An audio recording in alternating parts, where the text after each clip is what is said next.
Para nuestra tercera entrevista, y ya lo tenemos en línea a nuestro tercer invitado. Ahí está, se equivocaron en la gráfica, gracias, ya está corregido. Te decía, lo tenemos en línea Miguel de Pla, dirigente gremial, también político, si querés, también de nuestra ciudad de Río Gallegos, Santa Cruz. Y bueno, quería comenzar nuestra charla, Miguel, preguntándote si probaste laburar en el privado. Sí, no solo probé. Te puedo decir que tengo aproximadamente 12 años de obrero en el privado, Mirá. 12, 13. Y En los aportes que hice como parte de mis aportes jubilatorios, ¿no es cierto? Yo claro, me jubilé con 33 años de aporte, y de los 33 años de aporte, los 12 primeros son en el privado, más algún otro trabajo en el privado o en negro que también tuve cuando era muy joven. claro, ¿y tienen más mérito esos trabajos, esos 12 años? No sé si tienen más mérito ni menos mérito, son trabajos como cualquier otro. Digamos, no, lo que es penoso que se pretenda dividir a los trabajadores de esa manera, ¿no? Esta discusión de Vidal sobre que unos trabajadores parece que trabajan y los otros se rascan, no sé qué es lo que pretende Son decir. vagos, Claro, los tienen otros no quieren laburar, no sé. plata fácil. Pero bueno, si fuera fácil, por lo menos que fuera un poco más de plata.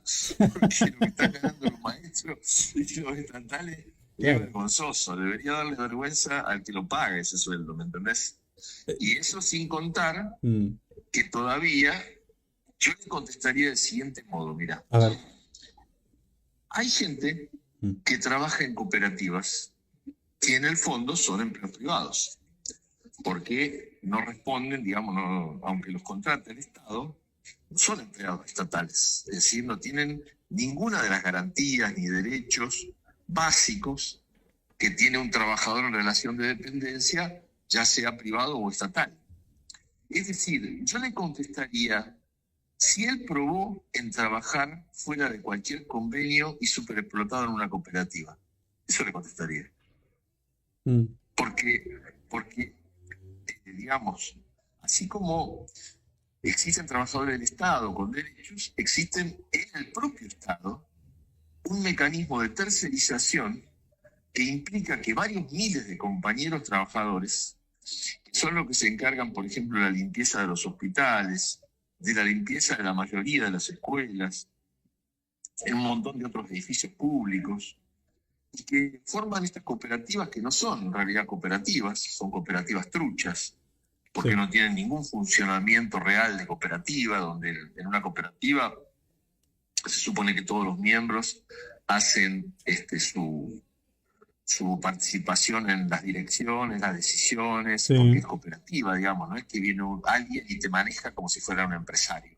En la práctica, estas cooperativas son empresas disfrazadas de cooperativas, con punteros políticos que tienen el privilegio de tener contacto con el Estado para hacer el contrato, y en función de eso reclutan personal, y a eso le llaman una cooperativa. Porque no le quieren llamar directamente que contratan personal en negro, que es lo que realmente hacen, y que entonces el ajuste del Estado, este mismo gobierno que desafía a los trabajadores del Estado que se vayan a trabajar al petróleo a ver si se animan, este mismo gobierno tiene una tercera categoría de semiesclavos, porque no hay otra manera de llamarlo, semiesclavos, y a los cuales superexplota, y a los cuales si uno va y le dice, bueno, pero esta gente en condiciones normales debería tener una planta permanente, porque finalmente la tarea que hacen no es una tarea eventual, es una tarea que no es por un día, por 3, por 4, por una temporada. El tipo tiene que limpiar la escuela o tiene que limpiar el hospital todo el tiempo, de acá y hasta el día del juicio final, porque el hospital siempre va a necesitar ser limpiado. Es decir, que es una tarea de la mayor importancia. Y sin embargo, ese trabajador no tiene el derecho de ser un trabajador con derechos reconocidos bajo un convenio laboral. No los tiene. Es un paria, es un semiesclavo. Bueno, ese Estado que dirige el gobernador Vidal, igual que el que dirigían antes los Kirchner, porque no es que esto cambió nada, tiene esta tercera categoría, donde ya no nos importa si sos privado o sos estatal, sos semiesclavo. Me gustaría a Vidal decirle si él no probó ser semiesclavo. Sí, igual, permitime agregarte ahí en los que manejan las cooperativas, que son punteros políticos o empresarios, porque no se salvan, ¿eh? O sea, acá, También, ¿no? Porque si no parece que también, sí, los sí. empresarios son todos buenos, son todos santos, y la verdad que no No, tienen no, nada de no. santo. Yo no digo eso, Ah, simplemente te ok. digo que en general estas cooperativas están manejadas por punteros políticos, porque ahí estaba, ¿te acordás que había sido miembro de presidente de la Cámara de Comercio, que Polke. tenía una gran empresa, claro, Polke, Mm. que tenía una gran empresa, que yo lo denuncié en la campaña electoral porque tuvo la caradurez de presentarse como candidato encima, siendo que el tipo tenía miles de laburantes bajo estas condiciones que yo acabo de describir como formato de empresa. Incluso, mira lo que te voy a decir, incluso como eran una empresa, los trabajadores de Polke, aunque ganaban unos sueldos espantosos, por lo menos tenían algunos derechos que no los tienen los miembros de las cooperativas. Mirá que todavía están peor los de las cooperativas. Claro, claro. Ahora, Miguel, ¿a Vidal se le cayó la careta? ¿Mostró su verdadero perfil o está siendo mal asesorado? ¿Qué importa? Lo importante es lo que hace y la actitud que tiene. La actitud que tiene es que él prometió que los maestros tenían que ganar un sueldo muy superior y no lo está haciendo, y que los empleados públicos se los iba a jerarquizar y ahora los viene a descalificar con su discurso. Simplemente no está cumpliendo con lo que prometió y sí, quizás se le cayó la careta, se podría decir de esa manera. Mm. Es una buena manera de decirlo, quizás. Y no es grave que una persona que ocupa el Ejecutivo Provincial haga esto, digo, un ataque al trabajador del Estado cuando él es un trabajador del Estado. Digo, no está desvinculado ahí de la realidad. ¿Vos cómo lo ves eso? Mira, sí, lógico que es grave, pero uno, la crítica que uno tendría que hacerle a la política del gobierno va más lejos que el solo hecho de cómo él trata a los empleados del Estado. Ese es un aspecto del problema. El problema más serio es que Santa Cruz no va para ningún lado y que el gobierno, en cierto modo, está bastante colgado, de algún modo atrapado, sigue la línea del gobierno nacional. Está muy asociado a la política del gobierno nacional por muchos factores. Y si bien no digamos que repite todo exactamente, lo que sí hay que decir es que lo esencial sigue los lineamientos de la política del gobierno nacional. Y eso no le está trayendo bien a Santa Cruz. ICRT está al borde del caos. Es una lenta agonía lo que están viviendo los compañeros. Se está desmoralizando la gente para que en algún momento acepten pasivamente un desastre, porque eso va a ser un desastre. ICRT, IPF se va, y bueno, todo el tiempo están diciendo que ya tienen los mejores contratos con otras empresas, no se sabe ni quién, ni cómo, ni cuándo, ni en qué condiciones van a volver a contratar trabajadores, ni siquiera si la cantidad de trabajadores que quedó afuera Mm. va a ser reintegrada al laburo.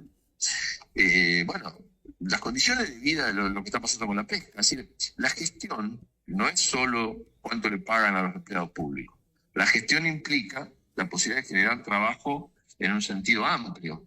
Y en la medida en que el gobierno nacional con sus políticas está cercenando trabajo en lugar de crear trabajo, y Vidal se acomoda a esa política, y bueno, el resultado que tenemos en Santa Cruz es que es una de las provincias más afectadas por el proceso de desactivación de la economía, de caída de la economía. ¿Hizo algo bien? ¿O para vos todavía no ha hecho nada bien? ¿Le podés reconocer algo que hizo bien? Mira, bajó la ley del ESMA, por ejemplo, y está bien. Todavía no Bueno, se sabe cuál va a ser el régimen bueno. legal de las elecciones, pero eso está bien. Mm. También está bien que en un primer momento mejoró algunas décimas los sueldos de la docencia y trató de generar algún clima. Por ejemplo, eliminó un sistema de semipresentismo que teníamos con un puntaje. Pero finalmente está volviendo a las andadas. Las actitudes que está teniendo el Consejo de Educación de ahora, por ejemplo, con la docencia, que es donde yo me más conozco, me desempeño, Sí. son muy parecidas a las que tenía el gobierno anterior. Son actitudes autoritarias, de descalificar, de ver en todos lados conspiraciones. Este papelón que hicieron el otro día con los 78 es increíble. En los 78 hubo una pérdida de gas. Los directivos desalojaron el lugar, llevaron a los chicos al edificio de enfrente, llamaron a los padres, bueno, se hizo todo lo que se tenía que hacer ante una situación donde había una pérdida de gas. Resulta que viene la directora de mantenimiento y declara que era una bombita de olor. Y después viene Camus y dijo que había una pérdida de gas. Entonces vos decís, ¿cómo puede hacer un papelón semejante de decir que era una bombita de olor cuando Camus y que el personal técnico que va a hacer la inspección tiene en su planilla de que tiene que desactivar 2 equipos de calefacción precisamente porque había pérdida de gas? Bueno, es muy loco, porque eso sí es muy loco. Porque un gobierno que miente así a cara descubierta y que su mentira se descubre en las 24 horas, es muy difícil gobernar así. Digamos, cualquier cosa que quieras va a quedar muy manchada, muy descalificada. Eso es lo que yo estoy viendo en el gobierno. Veo unas actitudes que se parecen mucho al autoritarismo que vivíamos con el gobierno anterior, en particular que había tomado a los docentes como enemigos, ¿no? Sí. Hablando de docentes y de la parte que te toca, ¿qué pasa con el CEFIAP? ¿Vos estás al tanto? ¿Hay reclamo? Pero digo, desde tu mirada, ¿qué es lo que está pasando? Yo creo que están desmantelándolo. De a poco lo están desmantelando, lo mismo que con el INSET. Tenemos varios reclamos de compañeras que estamos luchando para que sean reincorporadas, que han sido despedidas. Ellos, el gobierno, vos viste que nosotros en el acuerdo salarial que se firmó, Sí. paritarias, se había incluido la reincorporación de una cantidad de compañeros que se habían dejado cesantes en varios niveles. Y que garanticen también la continuidad de algunos programas, sí, me recuerdo. Totalmente, todo eso se logró en el marco del conflicto, fue un conflicto muy duro el que tuvimos, pero nunca quisieron, o mejor dicho, especialmente no quisieron incluir ni a los institutos de formación terciaria ni al CFEO en los pactos que se pudieran firmar. Pero pará. Como son sectores donde se ingresa, digamos, muchas veces no tanto por lista de puntaje o a veces hay designaciones que son medio a dedo, digamos, ellos utilizan ese hecho para sentirse con las manos libres de producir ahí un ajuste y despidos sin control. ¿Para qué sirve el CEFIAP? Y el CEFIAP es un centro de formación de oficios, básicamente. Es un centro donde se hacen cursos cortos para preparar gente de electricidad, carpintería, gasista, distintas cosas de ese tipo. O sea que para gente que trabaja en el privado. Básicamente sería para preparar gente que trabaja en el privado. Claro, por eso. O sea, de repente le está diciendo al empleado estatal, probaron con trabajar en el privado y si esto, a ver, yo me quiero formar, no voy a tener para formarme. Digo, ¿no? De todo modo, ese discurso de que está bien, tenés toda la razón, es una contrasentido. Es un contrasentido, sí. Está desmantelando justamente lo que tendría que ser la base para poder producir lo que él dice que quiere. Claro. Pero el punto que tenemos es, sin embargo, otro. ¿Vos sabés cuánto empleado del Estado, si le pagan el sueldo de un petrolero, van a donde lo manden? Yo te hago la lista. No te entendí, a ver, de vuelta. Claro, cualquier cantidad de gente que trabaja hoy en el Estado, si le ofrecieran ganar un sueldo como el que gana un petrolero, pero cierra los ojos y va sin discutir. Ya se va para allá. Ok. ¿Entendés? Es decir, no es que a la gente no le gusta laburar. El problema es que los sueldos son miserables. No, aparte, la otra, a ver, una parte que nadie dice que... Claro, nosotros tenemos un montón de gente en el Estado, precisamente por el fracaso del capitalismo, que fue incapaz de generar una actividad económica que permitiera integrar a la gente por ejemplo, a la industria. Sí, pero Miguel, pero también el ingreso al sector petrolero está cartelizado. Además eso, por supuesto. ¿No? Entran exactamente, ahí va a tener lista de puntaje. Claro. Que es lo que tenemos por lo menos en la docencia, que es una conquista democrática, digamos. ¿Vos sabés por qué yo trabajo en la docencia? Pero tenés puntos. Hiciste... No, yo trabajo... está bien. Sí. A ver, dale. Pude a los 34 años darme cuenta de que si seguía trabajando en las obras, no tenía futuro y en realidad no iba a poder siquiera conseguir laburo, porque como sabían de mi militancia política, no me tomaban, simplemente. ¿Entendés? Entonces no me quedó más remedio que estudiar la carrera docente para poder encontrar un lugar donde no me discriminaran por mis ideas. Y así pude entrar a la docencia, por puntaje. Porque ahí no podían decirte que si eras del Partido Obrero no entrabas. Miguel, pero vos ahí en tus clases, ¿adoctrinás?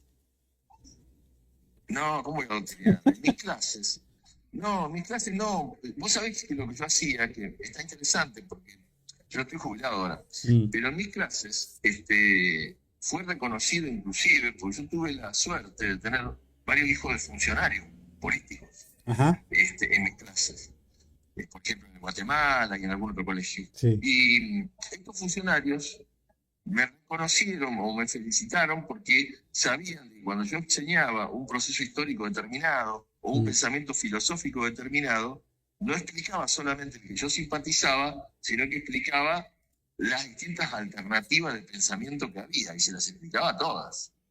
Después cada uno elegirá lo que quiera, pero yo no tengo que indicarle lo que debe pensar. Sí, por supuesto que decía lo que yo pensaba, pero también le explicaba los otros puntos de vista. Y eso creo que es el deber que tiene un docente, claro, de generar esa polémica, ¿cierto? Claro, desarrollar el pensamiento crítico, mostrar las dos cuestiones. Porque si uno está confiado en que digamos, un pensamiento cuestionador de esta realidad donde vivimos puede triunfar, ese pensamiento va a llegar por la vía de la reflexión de cada estudiante, de cada persona. No va a llegar porque uno adoctrine y trate de ceñir a una sola forma de ver las cosas la realidad. Eso no existe. Bien. ¿Cómo está DOSAC con el gobierno hoy? Mira, un poco tenso. Estamos esperando que venga la paritaria que tiene que estarse reanudando la primera semana de julio. Ahora tenemos el 19 de junio una reunión de la subcomisión laboral.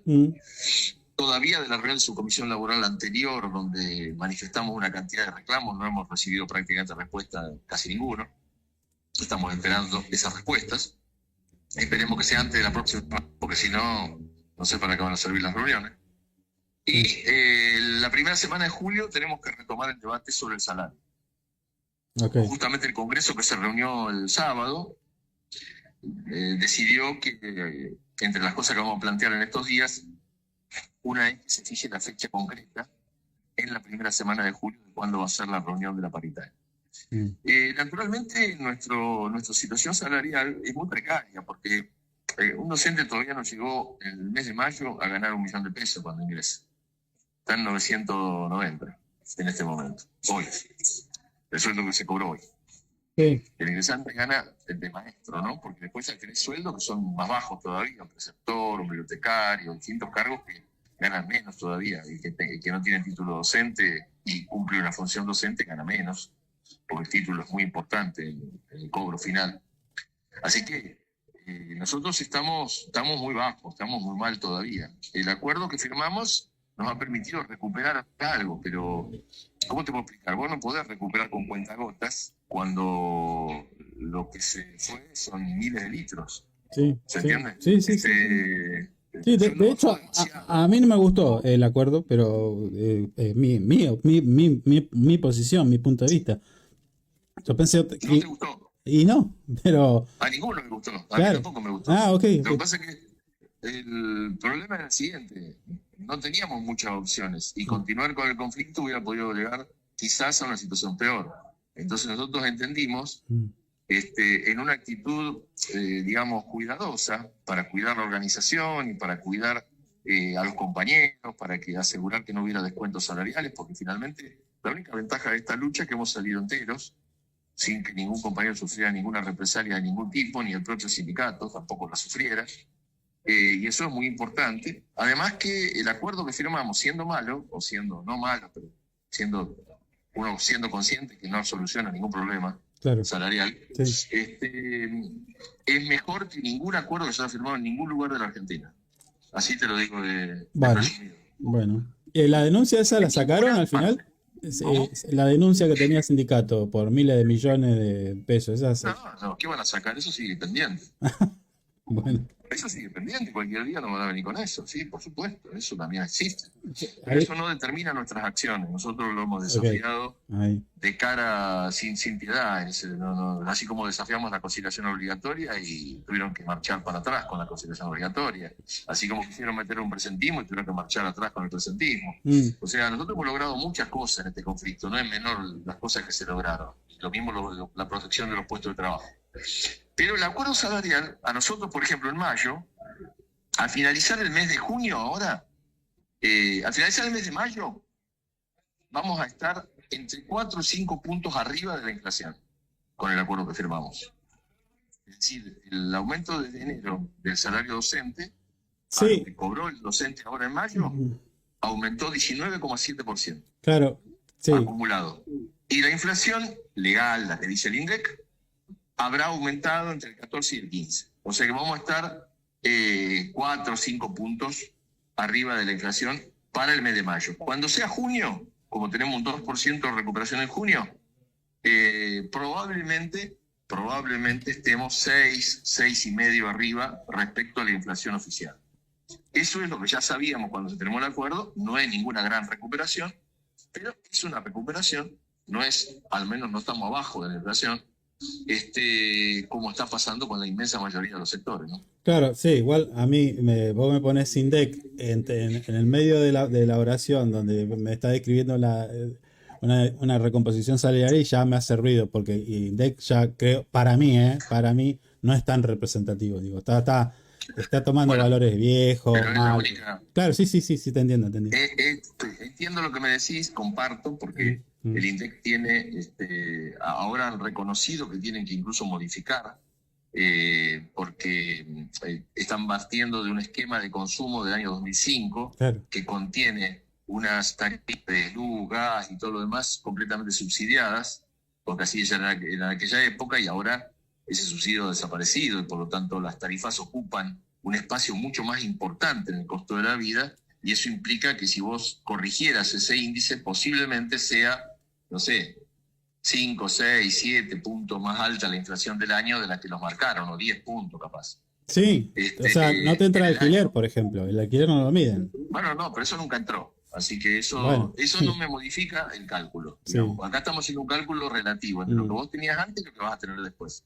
En eso no, el alquiler no me... Es cierto que no refleja el índice, no refleja la verdad. No refleja la realidad, no. Pero al mismo tiempo no me modifica el índice en cuanto a que el índice anterior tampoco contemplaba. Entonces, medido con el aumento del salario, medido con el aumento del índice, yo puedo hacer esa comparación sin equivocarme, siendo serios en la comparación que hacemos, ¿no? A eso me refiero. Está bien. Entonces, lo que te quiero decir es esto. Nosotros tenemos una recuperación salarial relativamente poca, que teniendo en cuenta los defectos que tiene el índice del INDEC, probablemente sea apenas, todavía menos, o sea que suponete que terminamos el semestre con 6,5 de recuperación, capaz que en realidad la recuperación fue del 2 o del 3 y no del 6. De cualquier manera, no estamos abajo de la inflación. Hoy no te homologan nada que sea más del 1% mensual el Ministerio de Trabajo a nivel nacional. Y la mayoría de los gremios están con ese tipo de aumentos. Claro. Con lo cual, el acuerdo nuestro, siendo malo, es mucho menos malo que la inmensa mayoría de los que se han firmado en ningún lado. Sí, ahora, eso no nos alcanza. Por eso vamos en julio a discutir, ahora solamente de lleno, el tema salarial. Y bueno, esperemos que el gobierno recomponga para el segundo semestre lo que no se ha podido recomponer ahora, o vaya por mucho más, ¿no? Claro, Ojalá. Claro. Bueno, de libertad eso no tiene nada, pero bueno. Una de las cosas que te referís. Claro, porque... libertario. Sí, claro. No, claro, que va a tener el libertario. Ellos, las dos variables fundamentales que controlan y que justamente muestran que no hay ninguna libertad en la economía, es el salario y el dólar. Tal cual. La última, Miguel, en una de las cosas que al principio, cuando empezó esta nueva gestión de AOSAC, hicieron hincapié en que bueno, van a seguir y estar atentos también el reclamo con lo que es todo lo que es infraestructura escolar. Hemos hablado con algunos actores de la sociedad de Caleta Olivia, de otras localidades, y nos dicen, che, hay escuelas que no abren acá. Entonces, pareciera que el gobierno no está cumpliendo eso. ¿Ustedes cómo lo están viendo? No está cumpliendo. Y entonces, nosotros estamos publicando a diario la estadística de colegios que no tienen clases normales. Yo te puedo poner, por ejemplo, así a abuelo pájaro hoy, el secundario 19, la 47, la primaria 47, por diferentes motivos. En el secundario 19 por la calefacción, en la primaria 47 por las cloacas, pero en ambos casos prácticamente no hay clases. En el secundario 19, de 15 cursos, funcionan 4. Entonces rotan. Cada no sé cuántos días te toca tener clase. Así funciona. Lo tienen casi normalizado. Esto, te cuento, hace 20 días que está así, no es de un día. Y con un agravante. Mira, te voy a contar el agravante. En algunos momentos, la cosa es tan delirante que el directivo, para poder hacer que todos tengan clase, los hace media jornada. Va un grupo hasta las 10 de la mañana y otro grupo va de las 10 de la mañana hasta la 1. No, es tremendo.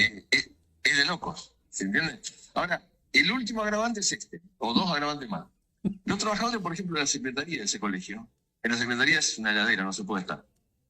Entonces, van a un subcucho, que es la sala de profesores, que es un cuartito chiquito, donde como las 6 personas de la secretaría no podrían trabajar ahí porque no tienen espacio, trabajan 3 y se rotan también. Claro, pero esto es porque... ¿Me comprendés lo que te digo? Sí. Lo que estoy describiendo es en forma fáctica cómo se aplica a la realidad esta situación. Entonces uno dice, pero estás loco. Y ahora, lógico, nosotros en un momento determinado nos planteamos, y esto incluso se discutió antes del paro del 22, queríamos hacer ese día una jornada donde suspendiéramos las clases en todos los edificios que están así, rotando, con distintas cosas que parece que son normales, pero que no hay ninguna normalidad real, y manifestarnos todos frente al consejo, invitar a los padres, en fin, es algo que está en carpeta, que en algún momento lo vamos a terminar haciendo. Finalmente las asambleas decidieron que directamente se vaya al paro, y ese día se hizo paro. Lo mismo que ahora las asambleas determinaron que el día de mañana haya paro, porque también se entiende de que hacerte trabajar a la gente en estas condiciones que te acabo de describir también es violencia. Y como mañana la jornada de lucha contra la violencia hacia la mujer y nuestros sectores masivamente de docentes, eso explica el motivo de que también nosotros mañana vayamos al paro, porque no es solo por el Ni Una Menos, sino entendemos que el Ni Una Menos y la lucha contra la violencia hacia la mujer está contenida también en la lucha por un edificio escolar en condiciones dignas para poder trabajar. Seguro. Pero aparte, Miguel, no sé si reírme con esto que me está contando, pero ¿quién decide hacer esta cosa rara de rotar curso? ¿Y el directivo? Bueno, los directivos porque están desesperados, y aparte porque están bajo la presión del poder político, que le dice, mire, si tiene un espacio que sean 2 aulas que se pueda trabajar, trabajen en esas 2 aulas. Reciben órdenes. El directivo no puede hacer lo que se le antoja. Tiene que cumplir esas órdenes y está bajo una presión tremenda. Yo no quisiera ser directivo. Entonces, esa es la situación que viven. Ah, ok. La orden viene de... Si ellos no cumplen con esas órdenes, pasan a ser sumariados o recibir alguna sanción, hacer un asiento, o en fin, es decir, no. Esta es la situación que se vive. Entonces, tenés esa doble situación, porque lo que yo te expliqué antes cuando te conté lo de la 78, el problema de que decían que no había paneles de gas y sí había. Sí. Es decir, si el directivo, ¿entendés? Lo que se quiere crear es la imagen de que la gente está buscando errónea, digamos, que están buscando irse para no laburar o cosas por el estilo, que inventan problemas que no hay. ¿No es cierto? Eso es lo que dijo la directora de mantenimiento. Bueno, todo eso es una presión, porque imagínate, cada vez que el directivo tiene que tomar una decisión de decir suspendo las clases, lo piensa 50 veces, ¿entendés? Porque tiene temor de que pueda recibir algún tipo de persecuta después. Claro. Así funciona el sistema educativo. También funcionaba así antes, con la administración anterior. Sí. Pero esto ahora está a full. Bien. Bueno, Miguel, nos quedamos sin tiempo. Es interesante siempre charlar con vos, sobre todo porque nos contás cosas que a veces uno no cree que pasan. No lo podés creer, ¿no es cierto? Lo que tengo que contar, pero me faltó lo último. La última parte del cuento te la voy a hacer ahora. Mira, y despedimos con esto. Dale, a ver. Ese día yo fui a la escuela y fui a hablar con un delegado gremial de la escuela para ver qué estaba pasando. Bueno, me contó todo lo que estaba pasando, lo vi, hablé con los secretarios, hablé con la gente, vi cómo era la situación, y estábamos en un patio que estaba helado. ¿Qué pasaba en ese patio que estaba helado mientras estaba conversando yo con este compañero? La compañera de la cooperativa estaba trapeando el patio, porque para ellos no hay ninguna licencia, ni se suspende ninguna actividad, ni nada. Como te dije antes, son semi-esclavos. Claro. Ahí completás el cuadro. No. Bueno. Gracias, Miguel. Bueno, te mando un abrazo y mañana vamos toda la marcha del Ni Una Menos. A las 5 o 5:30 se van a juntar ahí en el mástil mayor para marchar. Dale, te mando un abrazo. Gracias, chau, chau. Miguel de Pla.